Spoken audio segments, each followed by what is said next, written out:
नमस्कार, मी सिद्धेश भंडारे, कोलाबा न्यूजमध्ये तुमचं स्वागत आहे। मी सध्या मुंबईच्या एका अशा टोकावर उभा आहे ज्याचं नाव आहे भारत पॉइंट। हे मुंबईचं असं टोक आहे, आपण बघू शकतो जिथे बॅक बे रिक्लेमेशन नावाची जागा बनणार आहे, जिथे भर टाकून समुद्रामध्ये बॅक बे रिक्लेमेशन बनवलं जाणार आहे, जिथे हेलिपॅडचा देखील समावेश असणार आहे।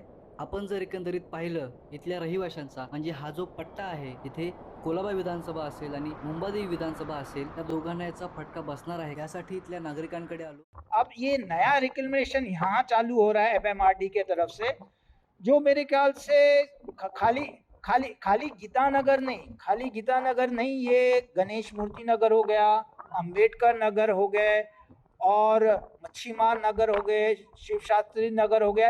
ये काफी झोपड़पट्टियों को इफेक्ट करेगा रिक्लेमेशन करने के बाद। इलेक्शनच्या वेळी बरोबर येतात, भाईयो बहिणो बहिणी भाऊ करतात आणि इलेक्शन वोटिंग करून जातात। लोक बिलकुल समजत नाही, काही लोक वेडे असतात, म्हणून चाललंय आपलं। पण प्लीज आमच्यावर लक्ष द्या। हे आमचे पदाधिकारी लोक आहेत, जे पण आहेत, खासदार, आमदार, नगरसेवक, यांनी ही वस्तीला सांभाळून घ्यावं। धन्यवाद। हम लोग बोलने जाएगा तो कार्रवाई हो सकता है, डर से कोई बोलता नहीं इसके बारे में। जे पण प्रोसेस आहे ते करा तुम्ही, पण आम्हाला आमची वस्ती आम्हाला इथेच करून द्या। जेवढे पण लोक आहेत, जेवढे पण काय आहेत, ते सगळे आम्हाला इथल्या इथे हवे आहेत। सर्वात जास्त फरक तर आमच्या व्यवसायावरच पडणार आहे।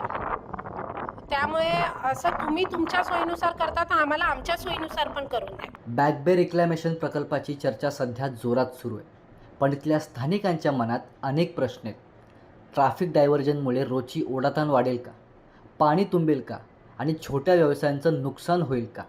आधीच वीज आणि पाण्याचा प्रश्न गंभीर असताना या प्रकल्पामुळे नवीन समस्या तर उद्भवणार नाहीत ना?